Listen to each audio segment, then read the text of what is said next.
Et bonjour à toutes et à tous et bienvenue dans ce nouvel épisode de Nanarologie, l'émission consacrée, le podcast consacré au cinéma bis et autres partages de traumas en tout genre. Vous allez voir, on va se mettre bien ce soir. Je suis accompagné de notre cher Erwan. Bonsoir Erwan. Oui, salutations à tous. Je trouve que la voix de Rémi a bien changé. Enfin, après, ce n'est que mon Oui, avis, mais... comment dire, on a quelques problèmes techniques, notre Rémi a besoin d'une vidange.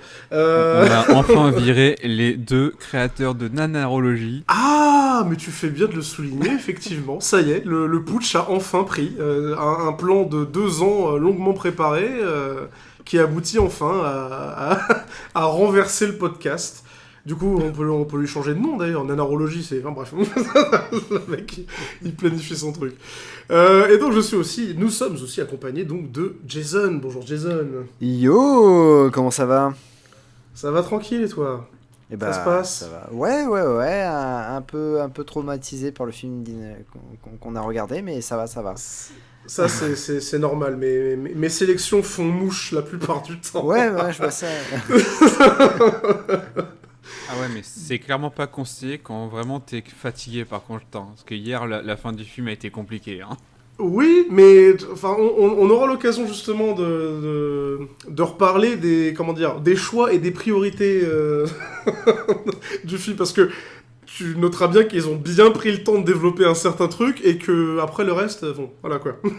Ouais, c'est bas les couilles. Bon, bref, Allez. on aura l'occasion d'en reparler. Et donc voilà, comme vous l'avez compris, pour le coup, on ne sera pas accompagné de Rémi cette fois-ci. Le pauvre, devant la colossale quantité de merde qu'on lui a proposée hier soir, a préféré rester alité et nous a donc confié les rênes de l'enregistrement pour ce soir, quoi. Du coup, on le salue et on lui souhaite un bon rétablissement à ce trou du cul. Voilà, il fallait pas être absente. Non, mais d'ailleurs, il m'a dit de te dire que tu lui dois 75€ pour un psy. Enfin,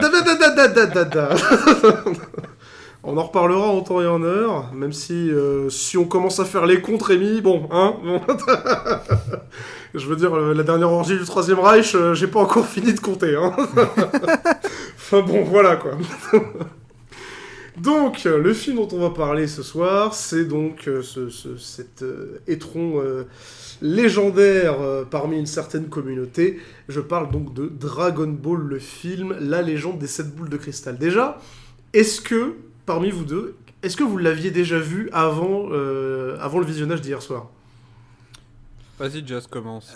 Bah, tu sais, en fait, je l'avais complètement zappé ce film-là, mais je m'en suis souvenu au cours de visionnage en me disant putain, mais en fait, je l'ai vraiment vu. Et en fait, je l'ai acheté en 2004 à Leclerc, je me rappelle encore, c'était au Bouscat, à côté de Bordeaux, et je l'ai payé 10 balles. Exactement, et tu devineras jamais, mais il coûte toujours 10 balles sur Amazon. Ouais. Je trouve que c'est quand même 10€ de trop. Hein, C'est quand même 9,90€ de trop, je dirais que c'est... Mais du coup, je me souvenais plus du tout du film en fait. Mais plus du Eh tout. oui. D'accord. Merci, Et toi, merci Erwan, à du toi coup de Ah, pardon. m'avoir remis le film en tête. Bah écoute, c'est normal, hein. Moi je suis là pour le devoir de mémoire, comme on dit. C'est-à-dire que Nuit et brouillard, Dragon Ball le film, tout ça c'est mon truc, tu vois, c'est... Il Voilà. aime la torture psychologique. Ok. Et non, alors moi, du coup, tu vois, n'étant pas un fan de Dragon Ball, et n'ayant aucune référence de Dragon Ball et 95% du temps quand il y en a, de toute manière, je Ouais, ne savais pas à quoi m'attendre. d'accord. Et après l'avoir vu, je ne sais toujours pas quoi en penser. Effacement automatique de la mémoire, genre instant de préservation, on connaît. Mais du coup, moi, ma grande question, tu vois, et je la reposerai à la fin, c'est vous, fan de Dragon Ball, par rapport à Dragon Ball GT, vous le placez où? Voilà, c'est ça. Quel enfoiré, vilain, salaud. Putain, c'est pas possible. Oh, il tacle dans les jambes, Salaud. salopard. Moi, j'ai que des références techniques, tu vois, sur des Aïe, choses aïe, aïe, aïe, aïe, qui aïe, tapent aïe, un peu, sinon j'y connais rien. Oh putain. Mais bon, t'avais quand même quelques notions au moins de... Parce que là, pour le coup, c'est censé adapter, entre grosses guillemets, adapter les premiers chapitres de Dragon Ball, donc tu sais à peu près comment ça commence, Dragon Ball. Ah, en vrai, non. Non, Pas du tout. Ah bah d'accord. Bon bah... Eh ben voilà, tu prends tout le film et c'est tout pareil. Voilà. Ok. Voilà. Ne suivez surtout pas ce conseil, s'il vous plaît. Clairement. Bon, alors, quelques petites informations sur ce film. Faut savoir que c'est super dur de choper des infos sur ce film. Vraiment, genre, il y a 2 ou 3 compagnies en fait qui ont tout fait pour essayer de l'enterrer et de l'empêcher d'exister. Mais malgré tout, faut savoir que ce film, il a eu du succès. Alors, j'ai pas de données en termes de box-office ou quoi, étant donné que dans nos contrées, il a été importé uniquement en DVD. Mais l'anecdote, en fait, c'est que, pour le coup, toi, Jason, et moi aussi d'ailleurs au passage, puisque je l'ai aussi découvert en DVD, on l'a découvert selon donc l'une des 2 versions DVD, parce qu'il a été réédité pour le coup en Occident. Et donc le film, en fait, a été remasterisé. Donc le film, en fait, c'est un vrai succès qui, dans son pays d'origine, on va y venir juste après, a motivé, entre guillemets, l'équipe pour pouvoir réactualiser les effets spéciaux dans une 2e version que j'ai fait exprès de ne pas vous montrer, genre vraiment celle que j'ai proposée, c'est la version d'origine, parce que la nouvelle version, le maître des tortues, il a vraiment une tête de tortue, genre en 3D dégueulasse, façon... C'est comme Star Wars de 99 quand ils ont refait les effets spéciaux. Voilà, exactement. T'as tout compris, c'est exactement ça. Voilà, là t'as le maître des tortues qui a une vraie tête de tortue façon The Amazing Bulk. Voilà. Oh, donc non. Voilà, on en est là. Le perso le plus charismatique du truc, quoi. Mais oui, voilà, comment dire, les vaisseaux spatiaux, ils ont aussi été redesignés. La scène de combat contre le Yamcha Eco Plus, il y a une scène en 3D horrible avec les personnages designés comme des persos de Tekken 1 qui font la bagarre sur des ruines. Bref, il y a des tas et des tas d'ajouts que, franchement, on était bien sans. Le film original se suffisait bien à lui-même, quoi. Sans parler du fait qu'il y avait pas mal de passages musicaux qui ont été rajoutés et qui ont été donc coupés dans la version occidentale. Concernant les origines de ce film, en fait, personne n'est concrètement d'accord avec d'où est-ce que vient le film concrètement. C'est-à-dire qu'il y a une première piste, la plus, pour être honnête, c'est la plus sérieuse, qui dirait que ce film est d'origine thaïlandaise. C'est une blague ? Non, c'est pas ça. Ouais, non, pas loin. Que le film en vrai serait d'origine thaïlandaise, mais tourné aux Philippines, et donc sorti en 1991. Mais il y a une autre source qui dirait que ce film est japonais, c'est-à-dire que les producteurs seraient japonais, et que le film aurait été tourné à Hong Kong, et serait sorti non pas en 91 mais en 92. En gros, personne n'est d'accord sur rien, à part sur le fait qu'il fallait pas le faire, en fait. Je pense que ça, c'est le seul truc. Le cast d'origine, en fait, est à moitié composé de figurants qui, eux, sont bel et bien des Philippins. Et à moitié, le cast original, entre guillemets, le cast principal, d'acteurs hongkongais et thaïlandais. Donc, c'est un gros bordel, en fait, en termes de casting. Donc voilà, personne ne sait d'où vient le film. De mémoire, il n'y a pas d'énorme plateau de tournage, justement, aux Philippines comme ils ont construit il y a pas longtemps en Chine, en fait, c'est pour ça que ça reste une source crédible, entre guillemets, étant donné que, Hong Kong et les Philippines, à l'époque où le film a été réalisé, c'était quand même des plateformes assez incontournables dans les films d'action avec des décors, de montagnes asiatiques, avec des explosions de partout, etc. Genre, on avait fait une référence pendant qu'on regardait le film à Rambo 2. Voilà, c'est typiquement ce genre de tournage, ce genre de plateau-là, tu vois. Mais voilà, donc c'est pour ça que ça se tient, mais concrètement, on n'a pas de certitude par rapport à ça, et personne n'est pressé, entre guillemets, d'élucider le truc.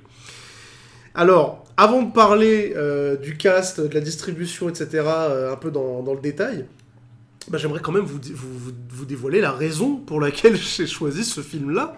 Pourquoi j'ai... Moi, je veux la savoir quand même. J'aime pas, c'est tout. Déjà, voilà. Le but, c'est qu'à la fin de ma vie, lors de mon enterrement, on puisse vraiment chier sur ma tombe en disant putain, il le mérite vraiment, quoi. Donc, ça participe. Non, mais bien sûr, à la base, ça m'est venu un peu comme une épiphanie, tu vois, comme dans un film.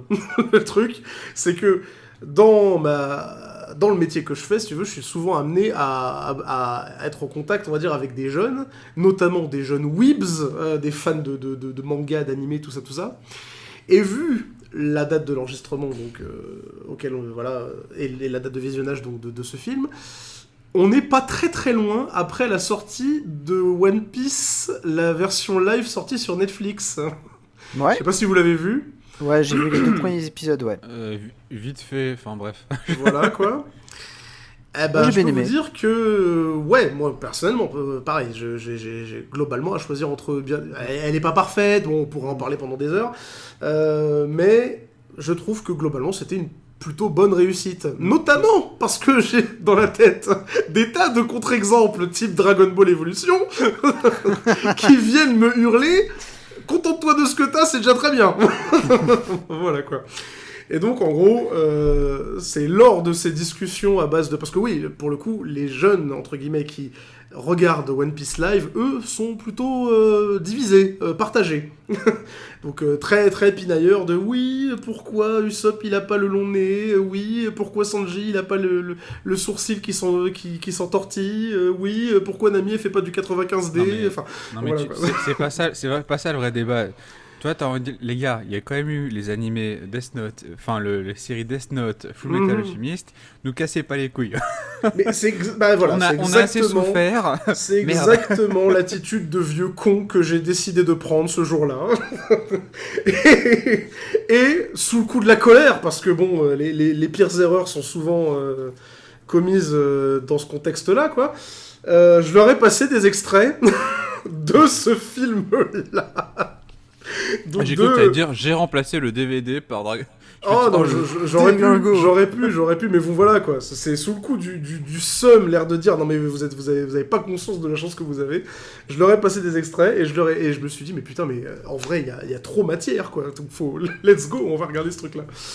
Donc voilà, c'est typiquement une proposition motivée à la fois par l'envie de marquer et à la fois le seum de quelqu'un qui a connu des trucs, des horreurs comme Dragon Ball Evolution ou encore Ken le Survivant.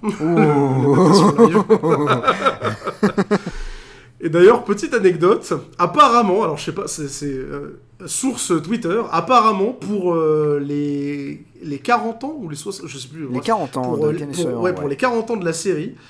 Ils vont diffuser au Japon le film live, justement, de Ken le Survivant.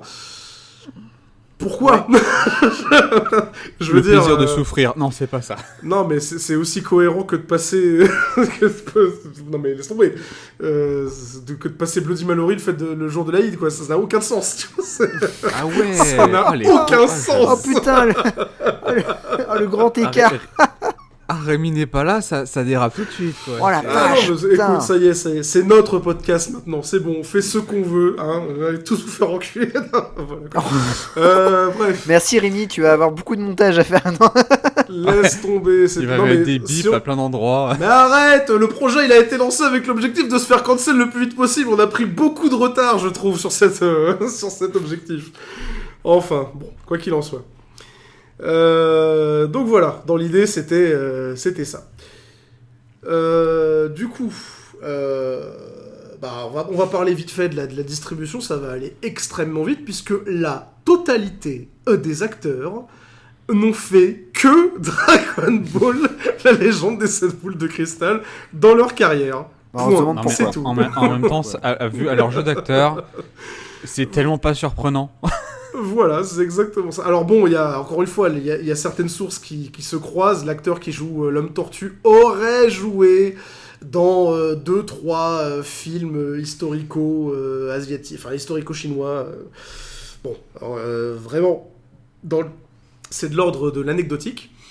Et l'actrice qui jouerait Sitoe, donc Jenny Tse, est à la fois à la fois une carrière dans la chanson et à la fois elle a joué dans un autre film. Apparemment, encore une fois, hein, c'est de l'ordre de la rumeur à ce niveau-là, un film qui est sorti en 2018 et qui est une genre de comédie scolaire totalement loufoque où elle a un troisième rôle, enfin bref. On va pas dire que ça a été le lancement d'une carrière glorieuse pour qui que ce soit. Ça, c'est sûr et certain. Même le perroquet du film a une meilleure carrière. C'est vrai, je pense que honnêtement, aux autres Thoiry, il a... Ah ouais. il mène la grande vie, tu vois. Non, mais clairement, ce film n'a rien apporté de très significatif. C'est fou ce que tu dis, parce que quand même, comme tu dis, le film a été un grand succès aux Philippines. Et c'est dingue qu'il n'y ait pas eu de répercussions sur la carrière des acteurs, quoi. Enfin, il y a eu des répercussions négatives, du coup. Ça me perturbait, tu vois. Eh bah, Dragon Ball Evolution, figure-toi, est une split... Non, pas du tout. Pas du tout. Non, le truc le plus... Bah ouais, mais... Moi, c'est surtout le truc le plus triste par rapport à ce film, l'anecdote la plus horrible, c'est que concrètement, par défaut, ça en fait la meilleure adaptation live de tout Dragon Ball, quoi. Ah ouais, c'est chaud, ouais. Tu vois, quand il réfléchit, ça fout des guillemets dans le ventre. Bah, surtout que c'est magnifique dans le sens où il a juste deux noms Dragon Ball. Enfin, et les boules de cristal.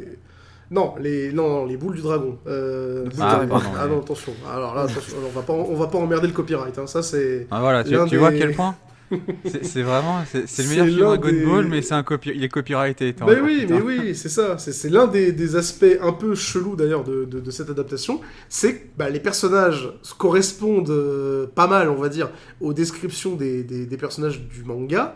Mais ils portent pas le même nom. Genre Son Goku, il s'appelle rarement Goku, on l'appelle souvent l'enfant singe. Bulma, elle s'appelle Sitoé. Yamcha, le plus what the fuck, il s'appelle Westwood. Parce que c'est un clin d'œil à Clint Eastwood, mais vu que le mec est de l'Ouest, enfin c'est un truc de continent, l'Ouest et l'Est et tout ça. Bon bref, ça n'a pas de sens, je piche pas. Mais... Surtout sa VF, on va en parler juste après, mais voilà quoi. Mais je pense que là on peut commencer à parler du film parce que sinon on va pas s'en sortir à dire tout ce qui ne va pas. Ouais, non mais voilà, on va y aller scène par scène, mais bon, effectivement, voilà, Tortue Géniale qui s'appelle l'Homme Tortue, Sangohan qui s'appelle Sparkle, bref, ils ont pas arrêté de remplacer des noms par d'autres trucs, les dragons, les boules de cristal qui s'appellent les boules du dragon ou les perles du dragon aussi. C'est vrai qu'ils changent aussi la nomination dans le film.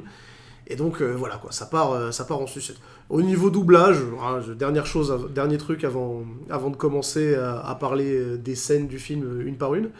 Que des noms inconnus au bataillon qui ont fait des petits rôles à droite à gauche. En fait, qu'ils ont doublé pas mal de noms de têtes connues, on va dire, du Russell Crowe, du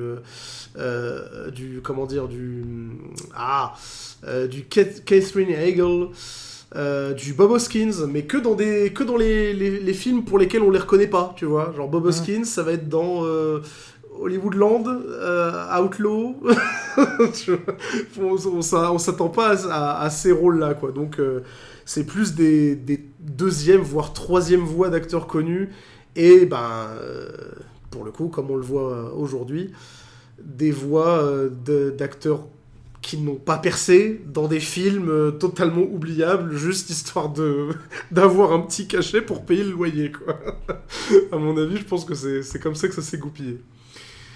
Enfin voilà, quoi. On va pas... Cela ne nous regarde pas, on va pas juger la carrière des doubleurs. Ils font ce qu'ils ont à faire. C'est un métier il faut très manger, compliqué. hein. Bah oui, exactement. Enfin voilà, quoi. Donc avant qu'on dise globalement ce qu'on a pensé du film, est-ce que ça a été une bonne expérience, est-ce que c'est un bon nanar ou pas qu'on vous conseille ou pas, on va aborder les scènes une par une. Comment est-ce que le film commence ? Est-ce que tu pourrais nous décrire le début du film, Jason ? C'est facile, en fait, le film commence déjà avec un dragon dessiné qui ressemble pas du tout au dragon de Dragon Ball, hein.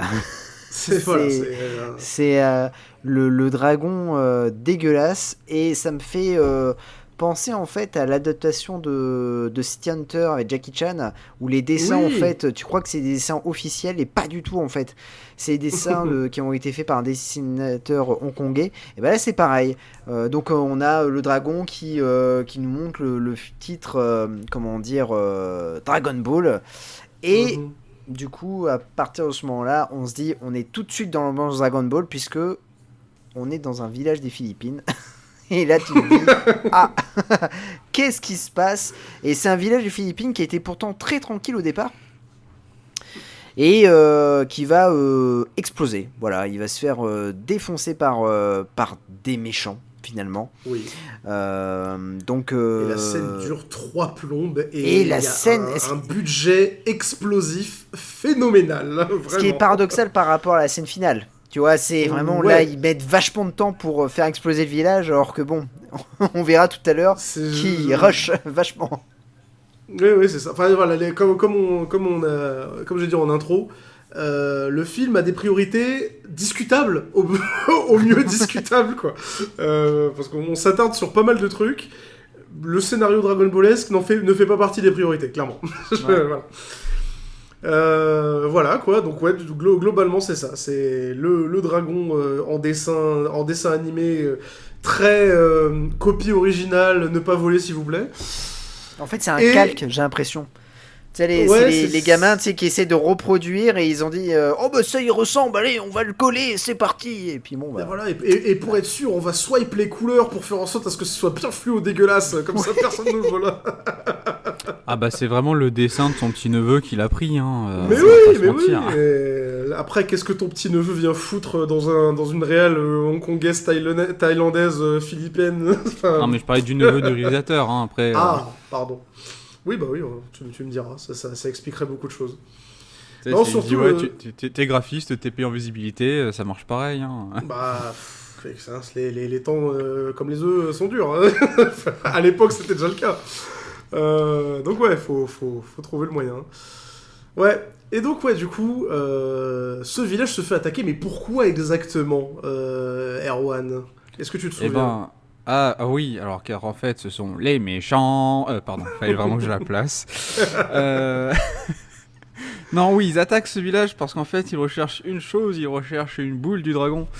Qu'un homme du village, alors on ne saurait même pas dire si c'est le chef du village ou le riche du village. On peut assumer que c'est du village. On peut assumer que c'est le chef du village, je pense, oui. Ouais, on peut assumer vu qu'il est très bien développé. Qui à la base, il était dans un temple à faire leur petite cérémonie culturelle, on va pas s'attarder dessus. Et le chef, d'ailleurs, le chef du temple lui dit va cacher cette boule du dragon. Chose qu'il s'est fait très bien et très vite, car en fait, il fait sa prière. Entouré de tous les moines. Du coup, il a pas trop compris l'histoire de cacher vite et bien. Ni même de cacher tout court, enfin Ah oui, non mais... Ah alors si, parce que ensuite, vu que les méchants sont arrivés à force de tirer avec leur vaisseau mouche... Ah oui, c'est vrai, on n'a pas parlé de ça. Cette intégration sur l'écran des vaisseaux... C'était incroyable, mais du coup les méchants ont débarqué au sol, et ont décidé d'envahir le temple.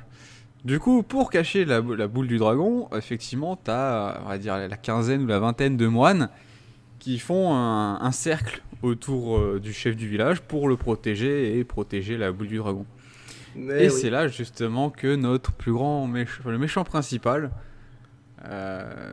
débarque. Alors il est très charismatique dans le sens où il s'appelle le roi cornu et il porte bien son nom. Disons qu'il porte bien son statut de meilleur méchant de l'histoire de la fiction. Ah non, il a des cornes, c'est tout. Bah, disons que tu vois un masque de Bill du Big Deal passer au micro-ondes avec des cornes et avec un acteur qui surjoue en dessous. Voilà, et une pincée de Palpatine d'ailleurs. Ah oui, exactement, aussi. Avec des pouvoirs calqués sur tous les grands méchants de fiction. Donc ouais, jusque-là, on s'attendait à des vaisseaux spatiaux, des explosions, et tu te disais, mais attends, mais c'est quoi le rapport avec Dragon Ball? Tu vois une Dragon Ball apparaître, tu dis, ah, ok, ça commence. Et là, tu vois le méchant apparaître, et tu fais, ah, ok, on se fout de ma gueule. On en est là. Donc oui, effectivement, le roi cornu, personnage emblématique, le méchant de rien, le méchant de rien, il a été créé pour le film, pour le coup, qui a une gueule accouchée par terre. Je pensais qu'il était inspiré de Piccolo, vu que je m'y connais très bien en Dragon Ball. Tout à fait, non. Piccolo est bleu, va chier. Daltonien, bordel. Ah, la violence. Ouais, qu'est-ce que tu veux que je te dise? Je sais qu'il aime Dragon Ball, c'est pour ça que j'aime bien piquer. J'aime bien, oui, quand même, un minimum, quoi. Enfin bref, donc oui, une scène surréaliste, et où pendant que tout ce truc-là est en train de se passer, on se demande quand même, Dragon Ball, il va bien se passer un truc, il va bien, comment dire, il y a bien un personnage qui résonne dans votre tête quand on dit Dragon Ball. Qu'est-ce qu'ils vont faire de Goku? Qu'est-ce qu'ils vont faire de toute la mythologie liée à... Voilà quoi, à Dragon Ball qu'on connaît. Et bah, du coup, le film ne va plus tarder à nous répondre, pour notre plus grand malheur, puisque on va avoir droit à Sangohan, qui n'est pas Sangohan, puisque pour le coup, c'est Sparkles. Ouais. Déjà, là faut m'expliquer. Là. Je suis perturbé par cette nouvelle. Donc déjà, Sangohan est encore en vie, d'accord. Il s'appelle Sparkles. Il a globalement pas de dents. Rectifiez-moi si jamais vous comptez voir le film.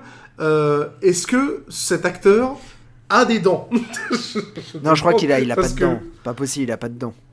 Parce que vraiment, il a une gueule à avoir perdu son dentier. À pas avoir de dents, quoi. Littéralement. Mais vraiment. Le mec, c'est un mix entre, c'est un mix entre Patrice Carmouze et Michel Galabru, quoi. Non, c'est exactement ça. Et niveau jeu d'acteur, on n'est pas loin. Il joue quand même un peu mieux, faut pas déconner. Mais c'est voilà. Michel Galabru ou Sparkles, du coup, tu m'as perdu. Ah non, Sparkles Oscar par rapport à Galabru. Bref, bon. Du coup, on surprend ce personnage en train de méditer. Et là, le fan du manga commence à frémir et se dit non, c'est pas lui, Goku. Pitié. Pitié, dites-moi que le petit vieux là, c'est pas censé être Goku. Ah, non, le coup de l'acteur mal casté, ils le feront après dans Dragon Ball Evolution, vous inquiétez pas. Là, pour le coup, c'est bien Sangohan. Le Sangohan qui est en train de méditer, il se fait donc interrompre par le jeune et fougueux Goku, aussi appelé l'homme singe, à qui donc il propose des passes d'entraînement, de la bagarre, histoire de déterminer, qui c'est qui va gagner l'entraînement d'aujourd'hui. Et du coup, ils invoquent l'un des objets emblématiques du manga. Hein? Est-ce que quelqu'un veut en parler? Ouais. En fait, y a des choses qui sont emblématiques dans Dragon Ball, hein. Notamment, il y a le nuage magique, il y a les boules de cristal. Bon, déjà, boules de cristal, du coup, c'est les perles du dragon ou les boules de dragon. En même temps, Dragon Ball, ils se sont dit, on va le faire, on va l'appeler les boules de dragon. Et puis, il y a le fameux bâton magique. Mais dans ce film, ce n'est pas un bâton magique, c'est une baguette magique. Et oui, et c'est magnifique quand il le prononce en disant baguette magique. Et ouais, c'est t'as envie de lui mettre des tartes en disant mais va te faire foutre mec, franchement. À leur décharge, vu la gueule de l'accessoire, ça ressemble un peu à une baguette magique. Oui. Mais genre une baguette magique de 1m20 quoi, c'est oui. Sacrément quelque chose à compenser, Harry. Hein. Mais en revanche, ce qu'on peut dire, c'est que quand même, il y a la scène emblématique où il y a le combat entre Grand-Père Gohan et Sangoku. Un combat qui ressemble très fortement à Tigre et Dragon, on va pas se le cacher, Oui. même je pense que Tigre et Dragon a pompé sur Dragon Ball ce film-là. D'ailleurs, il y a beaucoup de films qui ont pompé sur ce film-là, c'est sûr et certain. Exactement, oui, c'est une hypothèse Oui. plus que tenable, ouais, carrément, ouais. Ang Lee, on Voilà. sait très bien où tu as pompé toutes ces scènes maintenant. Mais oui, voilà, Ip Man, tu trompes personne, enfin... Voilà. Mais une chose est sûre, c'est que cette scène-là, et bah du coup, on se dit, bah putain, ils ont réussi à faire mieux que Dragon Ball Evolution. C'est triste, hein. Je ris, mais je pleure en même temps, là, vraiment. Mais effectivement, blague à part, les Corées, en termes de bagarre, donc tout ce qui n'exige pas des effets spéciaux, et j'inclus les effets sonores dedans, sont pas trop dégueulasses, quoi. Je veux Non, dire, non. voilà, quoi, c'est plutôt bien filmé, la chorégraphie est bien menée, enfin... Tu crois à la bagarre, quoi. Ça fait très arts martiaux, tu vois. Bah, disons que c'est le Donc, seul truc où il y a eu du budget dedans, donc... Bah, budget, je sais pas, mais en tout cas, préparation et soins, ouais, déjà. c'est plutôt à saluer, pour le coup. Ouais, donc bon, effectivement, bagarre. Bon, on n'a pas parlé des effets spéciaux de la bagarre, genre quand justement t'as Goku qui saute d'un arbre, qui plonge vers le sol et qui se transforme en une espèce de traînée de fumée chelou. Je sais pas si c'est censé vouloir dire quoi, mais bon, ça le dit, quoi. Sans parler des... Alors, je sais pas si dans cette scène-là, il y a déjà des pseudo boules d'énergie, Kamehameha, Ah Eco non, Plus ou quoi. il me semble pas. Non, ils ont Il tout me mis à la semble Non, fois. non, c'est juste à main nue. Voilà, c'est ça, c'est Point contre bagarre. point et Et la juste, bagarre. oui, et effectivement, la baguette magique qui grandit de 0,5 mètres. Ouais, c'est chaud quand tu dis ça, par contre. Hein. Ne le dis pas trop dans le... La baguette magique qui grandit comme ça. Bon. Et il fait grandir sa baguette magique. Tu parles quand même d'une histoire où c'est Tu parles quand même d'une histoire où c'est un enfant qui fait grandir sa baguette magique. Oui. Devant son grand-père, oui. Voilà. Excuse-moi, mais la ouais. personne qui était contente, c'était des curés quand ils ont entendu ça. Donc bon, bref. Ah là là là là là là là. Ah, Glissade ça privée. tire à balles réelles. Ah, laisse tomber, ils ont rien demandé, les curés, et surtout pas d'être associés à Dragon Ball, la légende des 7 boules de cristal, crois-moi. Ouais, ça arrive, ils sont accrochés à d'autres casseroles, Je excusez-moi. veux dire, merci, ils ont d'autres problèmes à gérer que d'être assimilés à cette horreur là, merde. Putain, vous vous rendez compte que le Ah. Vatican risque d'écouter le podcast. Bah, voilà, c'est c'est l'objectif, encore une fois, de se faire cancel par toute entité qui soit. On a essayé toutes les communautés, eh ben on va essayer le Vatican, voilà, c'est bon. Good morning, Vatican.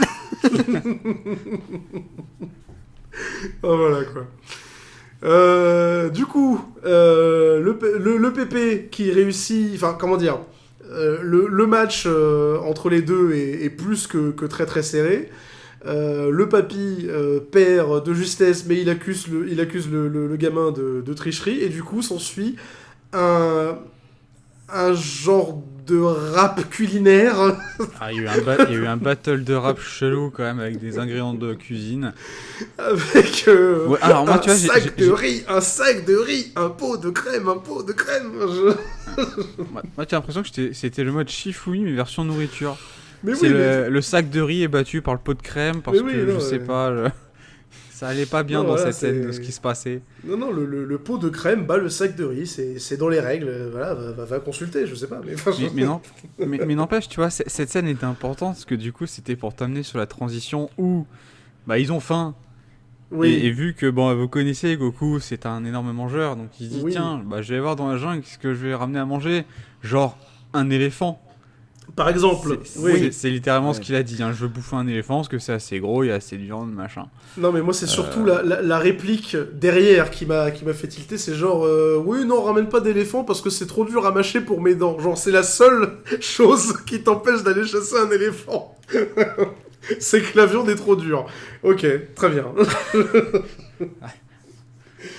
Donc bon. Mais du coup, il se rabat sur quoi, pour le coup? Bah, Ah oui, il parce se que oui, il rabat croise un sur crocodile dans une rivière. crocodile. Eh oui. ouais. Le crocodile. Le crocodile, on peut en parler. Mon Dieu, qu'est-ce qu'il est mal fait. Tu veux vraiment en parler? Doit-on vraiment en parler quelque part? Ouais, j'ai vu des bouées crocodiles qui étaient mieux faites, pour vous Oh dire. putain. Oh, Même le c'est crocodile de tellement Lake vrai. Placid 2 est mieux fait. Oh là là là là. Oh, ça y est, il se lâche. Oh, c'est fini. Non, mais vraiment, je veux dire, non seulement il est mal fait, mais en plus il parle. Genre, en Ah fait, oui. Parce que je sais pas si vous avez capté, il sort 2-3 mots, genre oh là là, je vais me régaler avant de se jeter sur Goku. Le mec, c'est Carlos, quoi. Mais vraiment. Et ça ne reviendra plus jamais dans le film. Il n'y aura aucun autre animal, à part le perroquet, qui aura de réplique. Ce qui fait que concrètement, c'est peut-être un perso principal qui vient de buter, là. J'en sais rien. Ouais. C'était peut-être lui, Piccolo. Hein. Après, c'est gênant parce qu'il s'est pris une baguette magique dans la bouche et il pouvait plus parler. Oui, c'est vrai. Non, ça sonnait mal comme phrase. Non, Ah. il lui a coincé et il a fait durcir sa baguette magique dans la gueule du crocodile pour l'empêcher de parler. Hein Non, du coup, non, mais on est quand même sur la scène. J'ai vu Y a des rien fanfictions qui- un peu moins chelous quand même, tu vois. Non, mais c'est là où tu dis il y a rien qui va dans cette scène parce que il capture le crocodile. Mhm. Bon, du coup, pour le transporter, il le met sur son dos. Et Oui. il court dans la jungle pour le ramener à son grand-père. Mais je pense qu'il s'est perdu parce qu'ils doivent plus savoir où est son grand-père.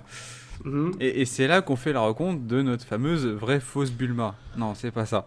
C'est C'est plus ou doué. moins... Ouais, plus ou moins ça, quoi. Donc ouais, la Bulma de service qui effectivement... Bah écoute, comment tu décrirais la rencontre entre Bulma et notre Goku national, Jason? Oh, bah écoute, c'est facile. Bulma, elle veut le buter. Et donc, du coup, elle, avec sa Jeep, elle voit un gamin. Et elle va le défoncer. Voilà, c'est tout. C'est vrai que ça a changé les safaris quand même, hein. C'était Ouais. autre chose à l'époque. Genre. Et en plus, elle y va, et lui, il fait « Mais attention !» Et elle s'en fout complètement, elle, son pare-buffle, si elle peut faire 500 points avec le corps de Goku, elle le fait, hein. Mais carrément, elle lui dit même comment oses-tu arrêter ma voiture ou un truc comme ça, genre vraiment, meuf, t'es sérieuse là? Non, mais tu vois, c'est l'empire colonial, c'est genre. Ah non, mais arrêtez de vous plaindre, hein. Nous on vous a colonisés, on vous apporte de la culture, bordel de merde. Oh, On est amené à ce niveau-là quasiment. Hein. Ah mais clairement, on a dépassé le stade OSS 117 Et le pire, c'est que c'est même pas fini dans la rencontre. Oui, parce que si c'était que manquer de l'écraser, passe encore, on va dire, hein, les routes sont pas très praticables, ok. Et le réflexe qu'elle a juste après, c'est de lui tirer dessus, évidemment. Ah oui. Elle s'écrit en Alors Amérique. bon, bah ouais, c'est ce que je veux dire, Bulma Americast fuck yeah, je sais pas quoi dire. Donc oui, là pour le coup c'est une adaptation assez fidèle de la planche de base où effectivement Bulma manque d'écraser Goku. Goku chope la voiture, puis la pose et Bulma du coup parce qu'elle se sent menacée quoi, elle lui tire dessus. Mais là où je veux en venir c'est que dans la BD c'était mignon et rigolo parce que c'était des personnages de cartoon. Là vraiment en réel c'est glauque. C'est dangereux, tu vois. Les limites de l'adaptation finalement. Exactement, c'est ça. Hein, on parle de vrais sujets par rapport à la cohérence voilà quoi du projet quoi. Jusqu'où est-ce que tu dois adapter, surtout quand t'as un truc aussi loufoque qu'un matériau de base comme Dragon Ball quoi. Il faut faire des concessions et là clairement il aurait fallu. Ah voilà quoi. Et donc du coup c'est comme ça. Ah oui pardon vas-y. Sachant que bon, il arrête une voiture et du coup, il est par balle aussi, Goku. Oui, c'est là qu'on se rend compte que heureusement scénario, Goku résiste aux balles. Oui. On a dit, va trouver un moyen comme quoi c'est naturel que ça se passe. Il est par balle. Ok, c'est bon. Donc il est là pour résistante. Disons que j'ai comme une idée de court-métrage très très court, comment ça aurait pu tourner autrement, mais bon, enfin, c'est moi et mon imagination, laissez tomber. S'ensuit une discussion lunaire entre Goku et Bulma qui font connaissance, Et Goku qui est intrigué par le fait qu'il ait jamais rencontré une fille de sa vie. Et du coup, disons qu'on apprend des choses très, très spécifiques sur les mœurs éducatives de cette époque-là. Notamment, voilà. Ce film est un film éducatif pour enfants, hein, moi je vous dis. Hein, oui, oui, parce que c'est vrai qu'on rappelle que ce film est à destination d'un public jeune, quoi. Et donc du coup, qu'est-ce qu'on leur apprend aux jeunes, c'est que faut pas toucher les tétés des filles, sinon on est un violeur. C'est pas moi qui le dis, c'est le film. Je me dédouane totalement de ce truc. Donc ouais, voilà, comment dire, on est en pleine cambrousse, au milieu des montagnes philippinoises, et on entend des trucs genre satire, violeur, ne pas toucher la poitrine, machin truc. Ouais, je sais pas trop quoi en penser. Enfin. Je crois que pas grand chose. Hein, je crois que là. Voilà, ouais, c'est. Voilà quoi, je me permets de rappeler que l'actrice en question qui joue Bulma, qui joue Sitoé, le nom de Bulma dans ce truc, est une actrice qui a une carrière musicale et tout, et qui en gros est plus ou moins le star talent, la tête d'affiche de ce film-là, quoi. Donc, quand t'as dans l'idée de montrer et d'évoquer, de toucher la poitrine d'une actrice jeune chanteuse, tout ça, je peux pas m'empêcher de me dire que dans la production, il y avait un mec qui avait un fétiche, quoi. Genre, ouais, je pense, il s'est dit, oh, c'est carrément l'occasion, vas-y, let's go. Je peux pas m'empêcher de penser à ça. Non, mais je pense que c'est des coquins en plus, hein, donc je pense qu'ils ont dû écrire ça dans le scénario. Hein. Ah bah ouais, à mon avis, c'est pas impossible que l'agent de la petite soit dit je vais mettre un petit veto là-dessus, hein, on va... non, parce que la scène de viol à côté du crocodile, non, je suis pas d'accord, là. On est dans Emmanuel chez les cannibales. Ouais, c'est ça, ouais. Enfin, bref. Du coup... on suit juste après cette scène le scénario du film qui se poursuit avec les méchants très méchants, vraiment très méchants, qui cherchent à nouveau les boules de cristal, puisque comme l'a dit le plan du méchant cité beaucoup plus tôt, comme quoi il veut récupérer donc les 7 boules du dragon pour pouvoir invoquer le dragon sacré qui exauce les vœux, bref.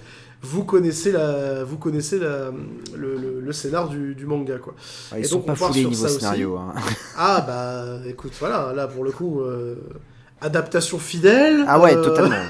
Là, hein, clairement. On y va. Hein. Plus, ouais, le pire c'est que ce sont des boules de cristal, mais ils les appellent jamais boules de cristal, alors que concrètement au niveau design, ce sont littéralement des balles en cristal. Enfin, il n'y a pas le côté orange avec l'étoile jaune, enfin l'étoile rouge au milieu. Enfin, bref, bon, ils se sont fait chier pour rien, quoi, pour le coup. Il y a Jane Eto'o au milieu, c'est bon. Oui, voilà, c'est ça. Oui, c'est ça. C'est vraiment le personnage de Seb du Grenier en mode c'est bon, on vous a mis le costume dans votre adaptation de merde, là, vous êtes pas content.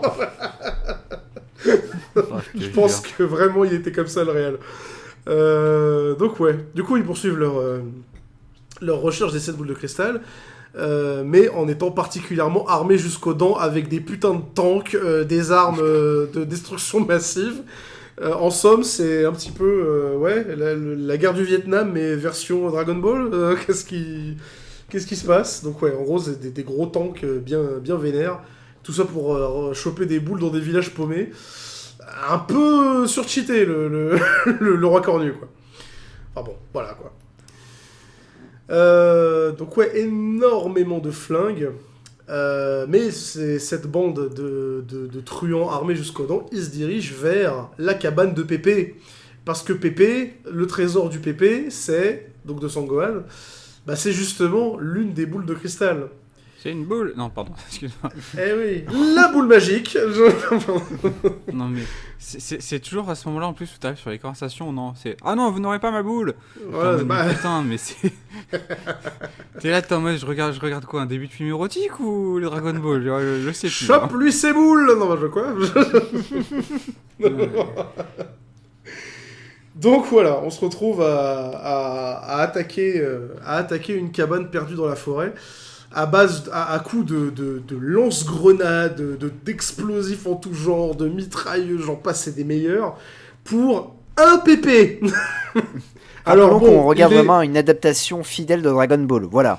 Oui, bah, alors je veux bien qu'il est agile, le vieux, hein, mais... Donc, encore une fois, ouais, pour le côté adaptation fidèle, on repassera, parce que je me rappelle pas de ce moment-là.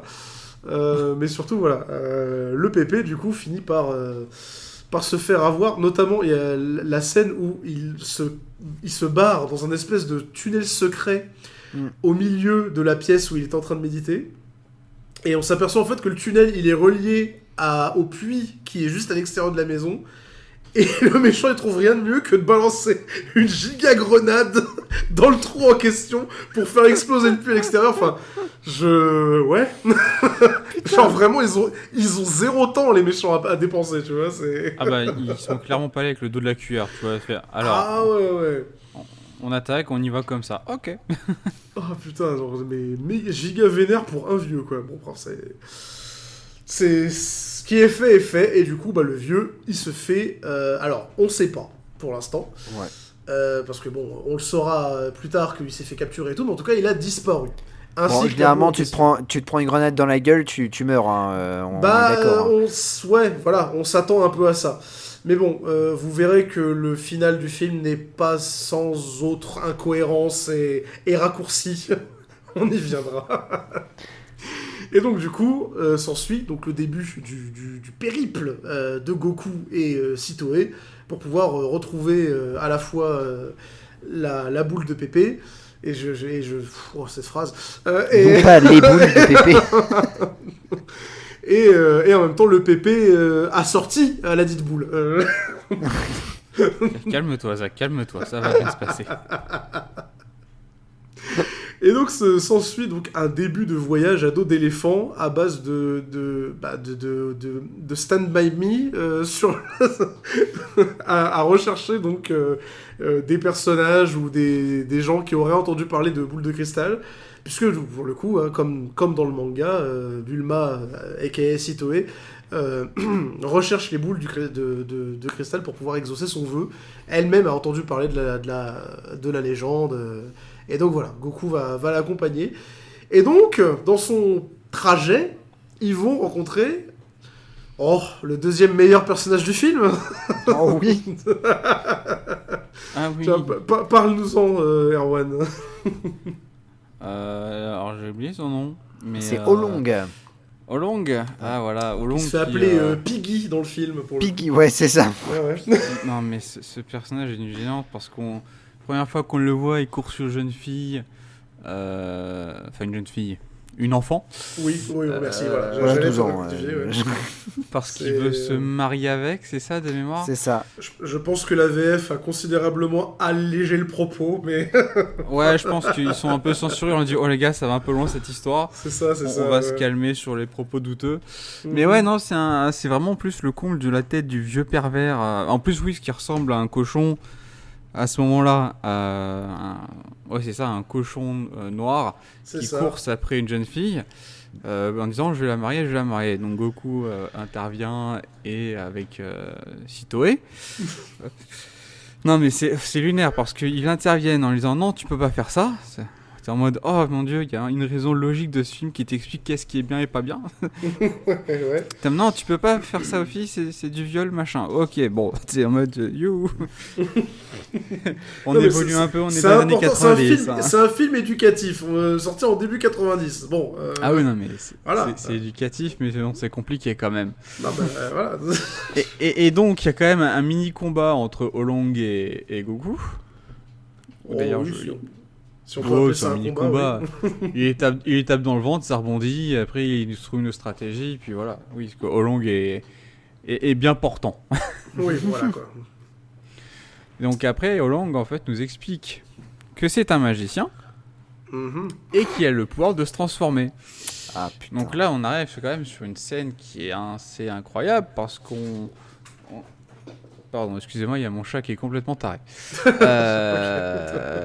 On est sur une scène où, du coup, on a le droit à des transformations d'Olong qui, franchement, sont plus dans un côté travesti raté que de véritables transformations magiques.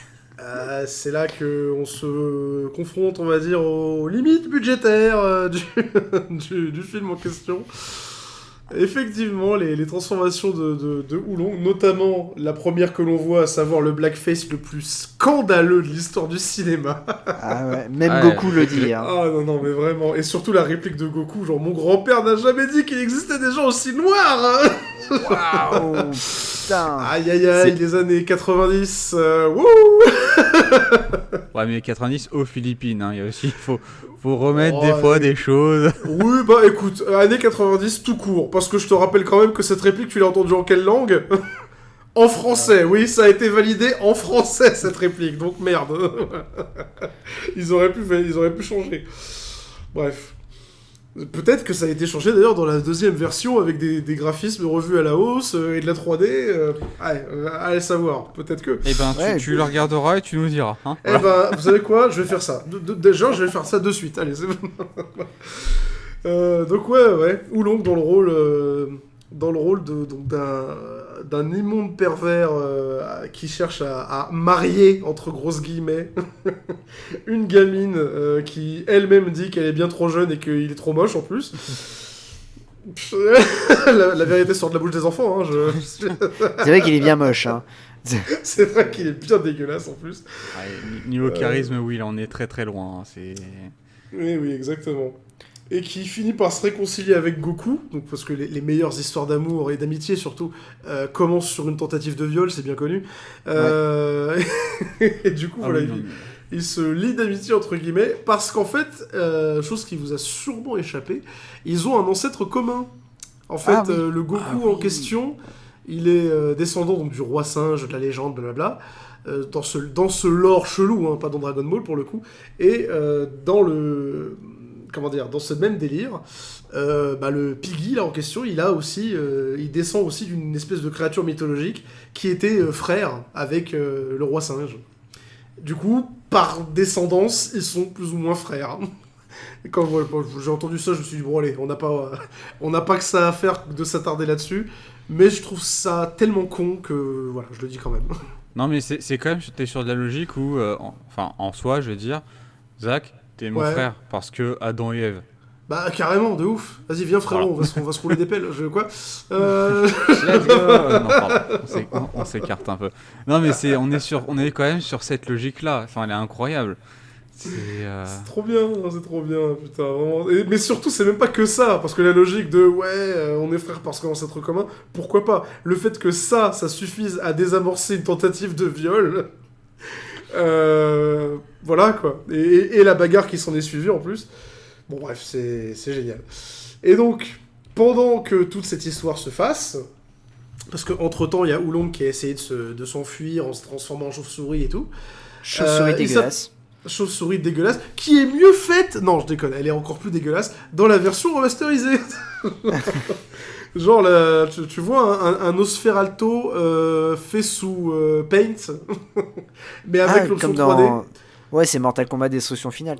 Voilà, exactement, t'as l'idée du voilà, ça ressemble à ça. Okay. Du coup, c'est là qu'on voit donc la vraie apparence de Oolong qui ressemble à un espèce de chanteur K-pop qui aurait très mal tourné. Qui serait tombé dans la coke. Ah oui, bah clairement, hein, dans pas mal de travers, je dirais. Mais c'est là surtout qu'on fait connaissance avec a.k.a. Westwood, le Yamcha Echo Plus, avec sa VF incroyable et sa première réplique qui est « Filez-moi tout le fric si vous voulez rester en vie ». Genre j'ai l'impression que l'auteur, le mec qui fait la VF s'était dit « Oh écoute, je vais essayer de sonner comme Vegeta, on va voir ce que ça donne ». Je tente un truc, foutez-moi la paix. Hein, pas mal en roue libre, quoi, globalement. Et comment dire, le Yamcha de service, le Westwood, qui a un costume, comment je pourrais le qualifier en fait, alors le premier, c'est pour ça que moi je te dis, c'est la version Clint Eastwood, parce qu'il ressemble à un cowboy. Oui, c'est vrai. C'est Billy the Kid, tu vois, je te crois. Hein, c'est ça, il est tout droit sorti de Ken le Survivant. Le gamin Ouais, dans mais Ken le survivant. Ouais. Ouais, voilà. Dans l'idée, c'est ça, parce que bon, il a les lunettes, il a le chapeau, il a le cigare, il a même l'espèce de sombrero, comment dire, de manteau, entre guillemets, qui fait très cow-boy, quoi, tu vois. Ouais, un poncho, quoi. Poncho, Ouais, dans l'idée, voilà, un poncho. Mais juste après s'être fait un peu provoquer, il retire son poncho, et là, il est fabuleux. C'est Kev Adams dans Aladdin. Ah, il est éblouissant. Vraiment, il est aveuglant, même je dis. Parce que vu l'éclairage de la scène, la caméra elle prend plein de reflets. Donc ouais, un costume Disney, hein, on va pas se mentir, un costume de personnage Disney. Ah mais Disney blanc, Wish, hein, littéralement. Bah oui, mais voilà, blanc et jaune fluo. Qu'est-ce qui leur est passé par la tête, quoi. Depuis quand un mercenaire solitaire s'habille comme ça? Je sais pas. Mercenaire solitaire d'ailleurs accompagné le peut-être l'un des 3 meilleurs personnages du film, le perroquet. Ah oui. Qui n'a pas de nom pour le coup, je crois. À méditer. En tout cas, il n'est pas casté, ça c'est sûr. Il n'a pas de nom, mais c'est de loin le meilleur acteur. Il joue mieux que les autres. Hein. Ah, il joue mieux que les autres, oui, de très très loin. C'est-à-dire que voilà, sa VF elle est pertinente et même en termes de mouvement et tout, j'ai l'impression qu'il est beaucoup plus expressif que la plupart des acteurs. Et pourtant, mais totalement. Et pourtant, ça cabotine pas mal dans le film, hein, donc c'est quand même sacrément impressionnant. Du coup, bagarre contre le Yamcha Eco Plus. Bagarre tonitruante parce qu'on se rend compte qu'ils sont plus ou moins de force égale, sauf que le Yamcha Eco Plus, comme dans le film, comme dans l'œuvre originale, pardon, est troublé en présence féminine reproduisable, disons ça comme ça. Ah ouais, t'as utilisé des termes forts, toi. Ah bah écoute, on prend des raccourcis, on n'a pas le temps, hein, voilà. C'est pas faux. Donc voilà, donc du coup, Yamcha perturbé, il cavale partout dans une séquence très bénigne, exactement, c'est le mot que je cherchais. À se cogner partout, à tomber par terre, bref, voilà. Il aime pas être en présence féminine. Et ben pour le coup c'est cohérent, on va dire, par rapport au manga. Mais là encore on se retrouve avec le même défaut que tout à l'heure, à savoir ça marche dans le manga, ça marche pas dans le live action, et ils ont pas donné les moyens pour que ça marche bien, quoi. Du coup, la prochaine scène, pardon, c'était laquelle déjà? C'est pas la petite fille qui d'un seul coup va raconter un peu ce qui lui est arrivé. C'est au coin du feu. Oui, exactement, c'est ça. Donc ouais, après avoir au village. C'est ça. Voilà, qui vont raconter justement le début du film, à savoir le village qui s'est fait bolosser, qui s'est fait génocider au début du film. Bah en fait, la fille en question, c'est la fille du chef. Oui, celui qui protégeait la boule au péril de sa vie et de celle d'une armée de chauves. Voilà. mais tu vois, moi ce qui est assez hallucinant dans ce film-là, c'est qu'on était, je pense, au niveau des 40-45e minutes, et on était qu'à ce moment-là. C'est ça, ouais. Tu sais pas où est-ce que tu vas aller, mais tu sais que je crois que c'est 1h20 qui durait le film. À peu près, ouais.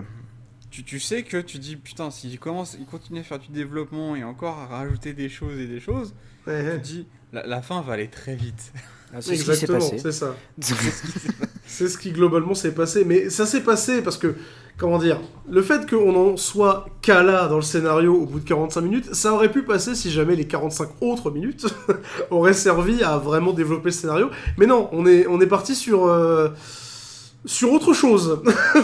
Ah bah là on est parti en plus pour 20 minutes de l'homme tortue. Exactement, parce que c'est ça la suite du scénario pour le coup. Aller chercher la perle du dragon, la boule du dragon, enfin bref, le truc rond qui exauce les vœux et qui est bizarrement phallique du dragon. Et comment on y va Comment on y va sur cette île? Et tout le monde va donc chez le maître des tortues pour récupérer sa boule. Le maître des tortues, introduction. Moi, elle est géniale. Elle est fabuleuse. Alors, au début, elle attaque le cerveau. Alors, oui, attends. Mais elle est géniale. Non, mais clairement. Ouais. Avant, il y a quelque chose. C'est vrai. Il y a l'arrivée de Yamcha sur un super jet ski qui a été volé sur le tournage de Bioman. Rappelons. Un petit détour, après... à mon avis, c'était pas à côté. Ouais, bah, et après, on a quand même Goku et sa bande sur un bateau. C'est quoi? Comment on appelle ça, les bateaux rapides Oui, voilà, c'est ça. Non, mais. Un bateau de Dofik Miami. Tu sais pas du tout voilà, où ils ça. Tu sais pas du tout où ils ont piqué ce truc-là, mais c'est pas grave. Oui, parce que je rappelle que tout ce qui est technologie Capsule Corp et compagnie, c'est pas du tout amené dans le film. Hein. C'est-à-dire que le 4x4 du début du film, c'est un 4x4 tout ce qu'il y a de plus normal. Donc on n'a pas introduit que Bulma, enfin la citoyenne de service ou quoi, elle a des véhicules dans des capsules, quoi. Enfin bref, il y a rien de ça. On s'en branle. On s'en casse les couilles. Le seul truc technologique, c'était les vaisseaux aliens. Oui, voilà. Et encore. Je te rappelle que les armes des aliens, ce sont des mitrailleuses. Oui, voilà, c'est ça. Faut croire que je sais pas, les aliens regardent. Faut vivre avec son temps, comme on dit. Non, mais les aliens fans des films de Schwarzy, on note, hein, ça doit avoir du sens dans leur culture. Mais oui, donc effectivement, le jet ski sorti de nulle part, le bateau sorti de nulle part, et tout ce beau monde en direction de l'île où se retrouve le maître des tortues, qui, comme on l'a dit, en fait a une introduction de malade mental, une danse avec un potentiel érotique incroyable. Je pense que c'est ce qui définit pas mal le personnage, qu'il a un magnétisme sexuel extraordinaire. Disons que c'est quand même le personnage qui colle plus, j'ai l'impression, enfin, hors la danse, à son côté vraiment de ce que j'ai pu en voir du manga, tu vois, en étant le non-connaisseur. J'ai l'impression que là, tu retrouves le seul personnage qui est à peu près bien fait, enfin bien retranscrit. Bah, déjà, le cosplay est crédible, sans aller jusqu'à dire qu'il est bien fait. C'est un cosplay de Japan Expo, quoi. Voilà, le cosplay est crédible. Donc je croise un vieux comme ça, je fais le rapprochement, tu vois. Dans l'acting du personnage, bien qu'il soit très loufoque, etc., là par contre, le cabotinage à l'extrême. Là pour le coup, c'est de loin l'acteur qui fait le maître des tortues, c'est celui qui a le jeu d'acteur le plus sous-acide de tout le cast, hein, vraiment. Bah, c'est le rôle de sa vie. Car il l'était. Mais il l'était sûrement, ouais. Enfin bref. Donc, le maître des tortues qui fait une danse endiablée pour pouvoir ramener le nuage magique. Nuage magique qui, comme dans l'original, ne se laisse pas monter. Putain, encore une fois, faut vraiment pas écouter ce podcast à l'envers. On voit bande de gens avec l'esprit malsain. On sait ce que vous avez compris. Clairement, donc le nuage magique ne se laisse pas monter aussi facilement. Il a des standards. Et donc il laisse tomber le vieux maître des tortues. Du coup, Yamcha qui se pointe, qui veut la boule, quiproquo avec Son Goku. Il fait croire que Goku est venu défier le maître des tortues. Bref. En bourglio extraordinaire pour pas grand chose. Et au final. Ça dure quoi, 5 bonnes grosses minutes? Ah ouais, parce que tu te disais que c'était essentiel d'avoir cette scène-là, bien entendu.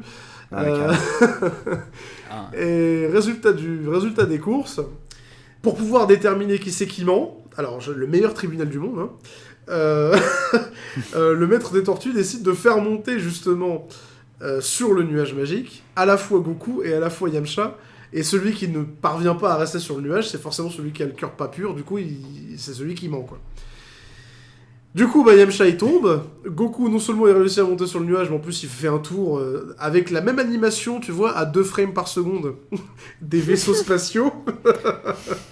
Donc, Goku sur un nuage, ainsi que les vaisseaux spatiaux, ça se rapproche plus d'un diapo code de la route que de la vraie animation, quoi.